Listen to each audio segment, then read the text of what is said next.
So well, in this video we are going to attempt these multiple choice questions. एक ऐसे multiple choice questions का ये part है जिसमें एक से ज़्यादा option जो है वो correct हो सकती है. So we will attempt example problem NCERT question number 1.8. So इसमें ये कहा गया है कि यदि if E dot ds is equal to 0 using Gauss law, यदि ये कहा गया है कि यदि E dot ds जो है वो 0 के बराबर है ओवर द सरफेस, तो कुछ चार ऑप्शंस आपके पास दी गई हैं कि आप इसका मतलब ये हुआ कि surf electric field inside the surface and on it is zero. So ये ऑप्शन जो है वो करेक्ट नहीं है, क्योंकि जो इलेक्ट्रिक फ्लक्स है वो ये बताता है कि number of field lines entering the surface and number of field lines leaving the surface, right. So this option is not correct. And the second is the electric field inside the surface is necessarily uniform. So ये option भी सही नहीं है. ज़रूरी नहीं है कि यदि electric field inside the surface यदि यूनिफॉर्म हो जाए तो इलेक्ट्रिक जो फ्लक्स है वो जीरो हो जाएगा. सो थर्ड ऑप्शन जो है सी, ये इम्पॉर्टेंट ऑप्शन है कि the number of flux lines entering the surface, जितनी फ्लक्स लाइंस सरफेस में एंटर कर रही हैं और उतनी ही जो फ्लक्स लाइंस है उसको लीव कर रही हैं. Hence the net electric flux, the algebraic sum of the fluxes coming in and going out is equal to 0. So this option is correct. So I can write now, and the option C is correct over here. And all the charges must necessarily be outside the surface. तो ये option भी correct है इसमें. तो इसको कुछ explain करते हैं कि using Gauss law, यदि हम Gauss law का इस्तेमाल करें, using Gauss law हम ये कह सकते हैं electric flux is equal to net charge enclosed by the surface divided by epsilon 0. So now electric flux can be defined in both ways. Electric flux is equal to E dot ds one way. Electric flux is same electric flux is also equal to net charge enclosed by the surface. Now how this electric flux is equal to 0? This electric flux is equal to 0. It could further be written as E ds cos theta. So if this theta is 90 degree, then this flux is equal to 0. This means if electric field is perpendicular to the surface, electric field is 0. दूसरा एक तरीका इसको define करने का ये है कि जितना भी सरफेस में चार्ज है, यदि सरफेस के अंदर चार्ज जो है, जो गॉसियन सरफेस है, you have some Gaussian surface, ये आपके पास गॉसियन चूजन गॉसियन सरफेस है, और इस गॉसियन सरफेस के अंदर जो है वो नेट चार्ज जीरो आता है. If net charge inside the Gaussian surface is zero, then E dot ds is equal to 0. That is what it is explained over here. All charges must necessarily be outside the surface. तो अंदर यदि उसके पास charge नहीं है और बाहर उसके charges हैं, for example Q1, Q2, Q3 and Q4, so that do not count to the net charge, right? So in this case electric flux is maybe equal to 0. Okay, so then the question number 1.9 is, so we will explain the question number 9 now. 1.9, electric field eight A point is, किसी एक point पर electric field क्या हमेशा continuous होता है? First option. दूसरी option ये है कि continuous if there is no charge at that point. तीसरा ऑप्शन ये है discontinuous only if there is a negative charge at that point. चौथी ऑप्शन है कि discontinuous if there is a charge at that point. तो हम थोड़ा इसको समझने की कोशिश करते हैं कि किसी पॉइंट के ऊपर आप इलेक्ट्रिक फील्ड की यदि बात करें, फॉर एग्जांपल आपके पास ये सोर्स चार्ज है Q और ये आपका टेस्ट चार्ज है small q, right. It is a unit positive charge and both of these charges are separated by a certain distance r, right. I mark it as r. Okay, I'll mark this as r. So ये हो गया distance r. So electric field at the source charge is equal to E is equal to 1 by 4 pi epsilon 0. This is Q by r square. और यदि हम scalar में ही बात करें, इसके मैग्नीट्यूड में बात करें, अब ऐसा होगा कि यदि आप इफ r टेंड्स टू 0, यदि r 0 हो जाता है, मीन्स आप ए पॉइंट से शिफ्ट होके ओ पॉइंट पर चले आते हैं. But will happen then r will become equal to 0. And if r will become equal to 0, आपका जो इलेक्ट्रिक फील्ड होगा वो इन्फिनिटी हो जाएगा, अनडिफाइंड हो जाएगा. So this means that electric field at the position of the charge can not be defined, right. So we can say कि ये जो पहला ऑप्शन है वो तो करेक्ट नहीं है. So it is always continuous. No, this is not the correct option. And then second point is the continuous. यदि ये पहली ऑप्शन करेक्ट नहीं है तो फिर ये करेक्ट है अपने आप. Then it is discontinuous if there is a charge at that point. तो जहाँ चार्ज होता है वहाँ एक डिसकॉन्टिन्यूटी आ जाती है. So this is the correct option. यदि ये गलत है तो फिर ये ऑटोमेटिकली सही है. दूसरा है B continuous if there is no charge at that point. So this option is also correct. And because this explanation is also related with the explanation given to you earlier. So this is discontinuous if there is a negative charge at the point. तो ये option भी incorrect है. सो इस सवाल का जो correct option रही वो रही बी और D, right. So now we will move for the another question. This is question number 1.10. So this is question number 1.10. इसमें कहा गया कि if there were only one type of charges in the universe. यदि universe में सिर्फ एक ही तरह का चार्ज होता है, but ever it is negative, but ever it is positive, then आप बताइए कि कौन सी ऑप्शन सही होगी. Option number A, option number B, option number C और ऑप्शन नंबर डी. हम स्टेप वाइज चलते हैं. ये देखिए, if E dot D S कभी जीरो नहीं हो सकता ऑन एनी सरफेस. तो ये पहली बार कहा गया. ए ऑप्शन में ये कहा गया कि यदि वहाँ सरफेस में सिर्फ एक तरह का चार्ज होता है यूनिवर्स में, तो जो ई डॉट डी एस है वो कभी भी जीरो नहीं हो सकता. तो हमने इसको अभी तक आपके साथ डिस्कस किया है कि ई डॉट डी एस तब भी जीरो हो सकता है यदि जो आप गॉसियन सरफेस चूज करते हैं उसके अंदर कोई चार्ज ना हो. ई डॉट डी एस तब भी जीरो हो सकता है यदि E और DS एक दूसरे के परपेंडिकुलर हो, मतलब इन दोनों के बीच में 90 डिग्री का एंगल एग्जिस्ट करता हो. इसका मतलब साफ है कि जो ऑप्शन ए जो है वो इनकरेक्ट है, ये सही बात नहीं है. दूसरी बात यहाँ कही गई कि E डॉट डी एस उस समय जीरो हो सकता है if the charge lies outside the surface. ये बात सही है. So this option is correct. यदि नेट चार्ज, यदि ये देखिए ये आपका गॉसियन सरफेस रहा और इस गॉसियन सरफेस के अंदर यदि नेट चार्ज जीरो आता है तो इसका मतलब क्या हुआ कि ये जो मैथमेटिकल रिलेशन है वो एग्जिस्ट कर सकता है. इस केस में E dot D S means जो इलेक्ट्रिक फ्लक्स है वो जीरो हो सकती है. अब हमारे पास है थर्ड जो कहा गया कि E dot D S could not be defined. तो इसको आप डिफाइंड ही नहीं कर पाएंगे. ये कहा गया कि यदि यूनिवर्स में यदि एक ही तरह का चार्ज होता है, चाहे वो प्लस हो चाहे माइनस हो, तो आप फ्लक्स को डिफाइन नहीं कर पाएंगे. तो ये ऑप्शन गलत है क्योंकि इसको डिफाइन किया जा सकता है. और जो चौथी ऑप्शन है उसमें कहा गया है कि जो E डॉट डी एस होगा वो क्यू बाई एप्सिलॉन जीरो होगा if the charge of magnitude Q lies inside the surface. तो यही गॉस लॉ कहता है. जो डी ऑप्शन है उसमें ये कहा गया कि जो E डॉट डी एस है, this is flux is equal to the net charge enclosed inside the Gaussian surface. So this option is correct. So I can say that option number B is correct and option number D is correct for question number 1.10.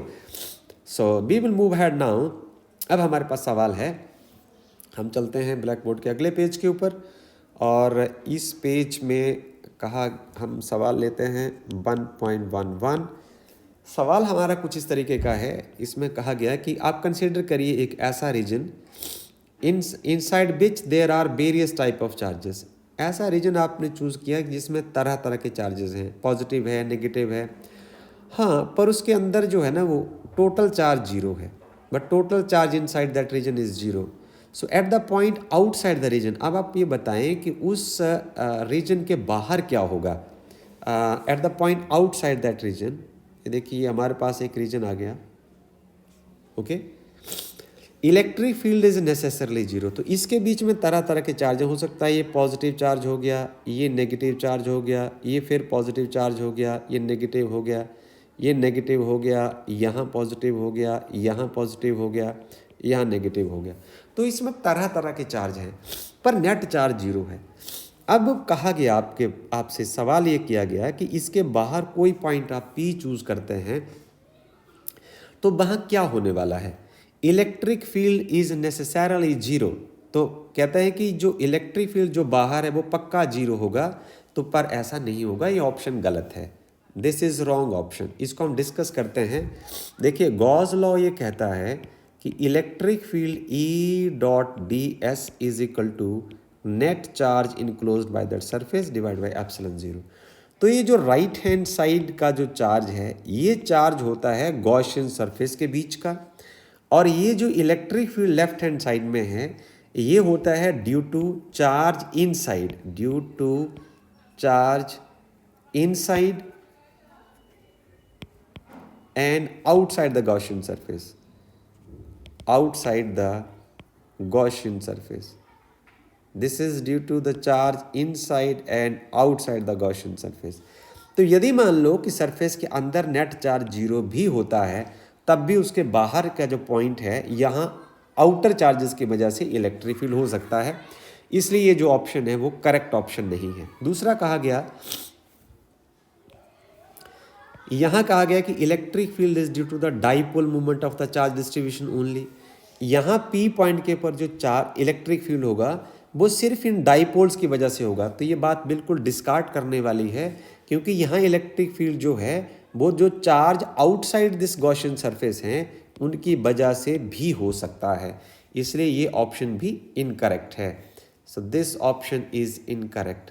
So now you are left with option C and D. C option में कहा गया कि dominant electric field is proportional to 1/r cube, and for the large R, यदि R बड़ा हो जाएगा तो where R is the distance from the origin in this region. तो ये बात मुझे सही लगती है, क्योंकि at point P if there are large number of charges inside the Gaussian surface there are dipole movements, they will generate the dipole movements and the electric field outside the region will be, because if all these dipoles and the electric field due to the dipole varies as 1/r cube, तो वो 1/r cube से very करता है, इसलिए option C जो है वो correct मानी जाएगी।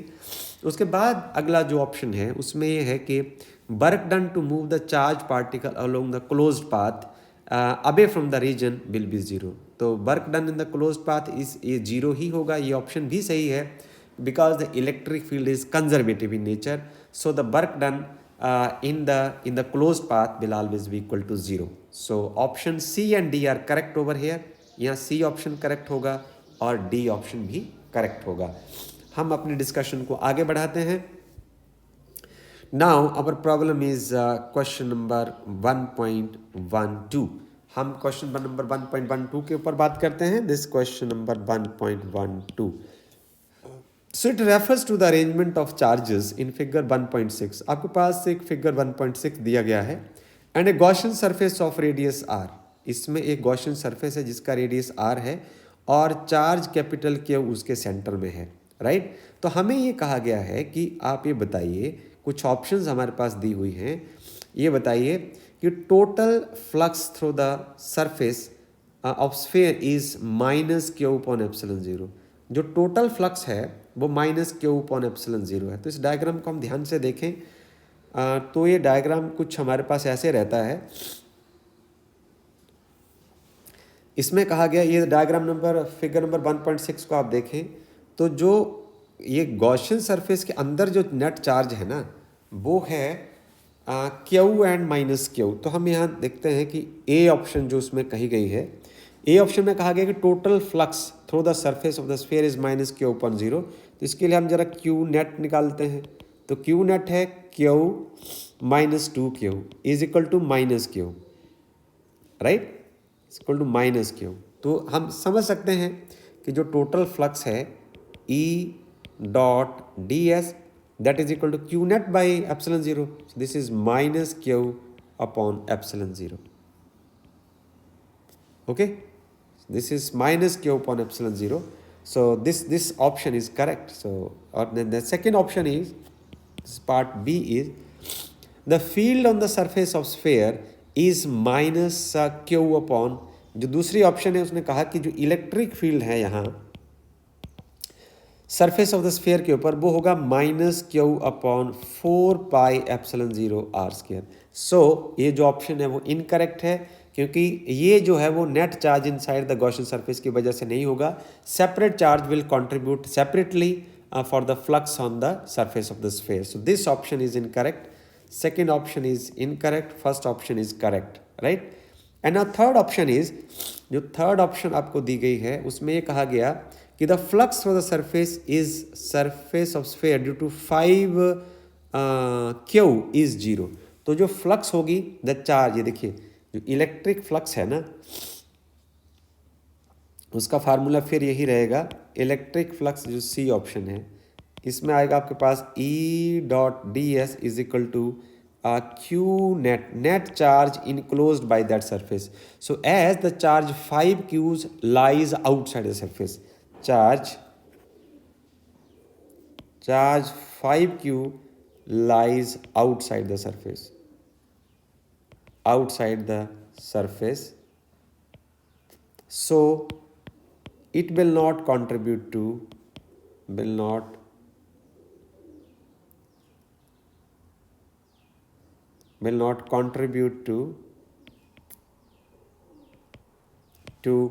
Electric flux. तो ये इलेक्ट्रिक फ्लक्स में कंट्रीब्यूट नहीं करेगा, इसलिए ये ऑप्शन भी करेक्ट रहेगी कि इसकी वजह से जो फ्लक्स होगी वो ज़ीरो होगी। And the last option is field on the surface of sphere due to -q is same everywhere. तो आप डायग्राम को देखें, डायग्राम में ये कहा गया है कि जो फील्ड है वो -q की वजह से जो गॉसियन सरफेस के ऊपर फील्ड जो है वो यूनिफॉर्म होगा नहीं। जो डी ऑप्शन है आप सिंपली समझें, इलेक्ट्रिक फील्ड का जो एक्सप्रेशन होता है वो होता है charge upon 4πε0r²। So it is a function of r। तो इसमें जो -2q की वजह से जो सरफेस ऑफ स्फेयर जो है वो इक्वी डिस्टेंट नहीं है, सो डिस्टेंस इज वेरिएबल। सो इसलिए ये ऑप्शन जो है वो करेक्ट नहीं हो सकता, वो सेम नहीं हो सकता है electric field. So this option is incorrect. So the right options are A and C. And now we will move ahead with another question. Now this is question number 1.13. So this question number 1.13, there are very interesting problems. So इस सवाल में कहा गया है कि देखिए, हम सबसे पहले इस क्वेश्चन को पढ़ें। The question number 1.13, A positive charge Q is uniformly distributed along the circular ring of radius R। आपने ये देखिए पॉजिटिव चार्ज यहाँ डिस्ट्रीब्यूट कर दिया है इस रिंग के ऊपर। Positive charge is distributed on the ring of a certain radius R। अब एक स्मॉल टेस्ट चार्ज जो है उसको यहाँ रख दिया गया है Q। It is placed at the centre of the ring as shown in the figure number 1.7। पहले ऑप्शन में क्या कहा गया, इसको जरा ध्यान से हम पढ़ते हैं। If Q is greater than 0, Q is greater than 0 का मतलब क्या हुआ? फर्स्ट ऑप्शन के ऊपर हम बात करते हैं। Q is greater than 0 means that Q is positive. Q is greater than 0 का मतलब है कि Q पॉजिटिव है। और if this charge is displaced from somewhere, यदि मान लो कि आप इस चार्ज को थोड़ा सा डिस्प्लेस करते हैं, इधर को डिस्प्लेस करते हैं, तो क्या होगा? इधर इस एंड के ऊपर पॉजिटिव चार्ज है तो पॉजिटिव पॉजिटिव को रिपेल करेगा। यदि आप इस चार्ज को इधर को रिप्लेस करते हैं, डिस्प्लेस करते हैं, तो पॉजिटिव पॉजिटिव को फिर रिपेल करेगा, तो चार्ज दोबारा फिर सेंटर की ओर जाने की कोशिश करेगा। हाँ, तो दूसरा इसका मतलब ये ऑप्शन जो है वो करेक्ट है। If Q is greater than 0, and the charge is displaced away from the center in the plane of the ring, it will be pushed back toward the center. तो फर्स्ट ऑप्शन इज करेक्ट, ये option जो है वो सही है, ये बात सही लगती है। और जो दूसरा पार्ट है इसका, उसमें ये कहा गया है कि यदि ये चार्ज नेगेटिव हो जाए and is displaced away from the center of in the plane of the ring, it will never return to the center and will continue to move till it will hit the ring. तो ये बहुत सुंदर बात, सवाल बहुत सुंदर बनाया है। यदि मान लो ये चार्ज अब नेगेटिव हो जाता है और यदि फिर आप इसको धक्का देते हैं तो ये नेगेटिव चार्ज होगा और ये एंड जो है वो पॉजिटिव एंड है, तो ये एक दूसरे को अट्रैक्ट करेंगे और यदि अट्रैक्ट करेंगे तो आपका जो नेगेटिव चार्ज है वो जो inner surface of the sphere है उसके साथ टकरा जाएगा। तो ऑप्शन ये भी सही है। तो उसके बाद हम चलते हैं ऑप्शन नंबर सी के ऊपर। इसमें क्या कहा गया है? Q is less than 0 means charge is negative. ये तो बात साफ है. It will perform simple harmonic motion. अब ये सिंपल हार्मोनिक मोशन करेगा along the axis. हाँ, तो अब देखिए कि सवाल को कैसे डिज़ाइन किया गया है. उन्होंने अब ये कहा है, थोड़ा सा सवाल का तरीका बदल गया है कि यदि अब आप अपने नेगेटिव चार्ज को, if you have negative charge inside it, अब यदि मान लो ये देखिए ये हो गया उसका पॉजिटिव रिंग, राइट. अब यहां से उसकी जो एक्सिस होगी वो कुछ इस तरीके की हो जाएगी. It is like that.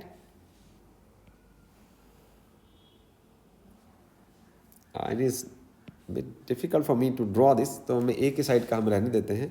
यदि मान लो आप इस नेगेटिव चार्ज को इस एक्सिस के अलोंग इधर को मूव करते हैं और आप इस पॉइंट P पर पहुंच जाते हैं, तो क्या होने वाला है जी. ये जो नेगेटिव चार्ज है उसको ये पॉजिटिव अट्रैक्ट करेगा, ऐसे करके इट विल अट्रैक्ट इट. ये वाला चार्ज इसको ऐसे अट्रैक्ट करेगा, तो रिजल्टेंट फोर्स जो वो वापिस इधर को लगना शुरू हो जाएगा, right. Resultant force will start acting in this direction. जब ये दोबारा इस फोर्स से ओरिजिन पर आएगा, इट विल ओवरशूट, ये ओवरशूट कर जाएगा और ये इधर को निकल जाएगा, right. It will overshoot this side. When it will reach to this point, what will happen then? Negative charge है, it will attracted by this positive side. This will attracted by this positive side, and then a resultant force will start acting in the opposite direction once again, and this negative charge will execute simple harmonic motion. तो बात ये भी सही है. Okay, तो अब हम चलते हैं लास्ट में. Q at the center of the ring is in unstable equilibrium. तो ये तो वैसे ही बात सही है कि जो चार्ज है वो इसके अंदर, because of the large number of the forces are cancelling out one another, but instead of that the charge है वो परफेक्ट इक्विलिब्रियम में नहीं हो सकता. It will be in unstable equilibrium. वो इक्विलिब्रियम में रहेगा बट वो टेम्परेरली रहेगा. It is maintaining this unstable equilibrium. So little bit of unequilibrium, I can say it will be in the unstable equilibrium, right. So this is all about this video. Thank you.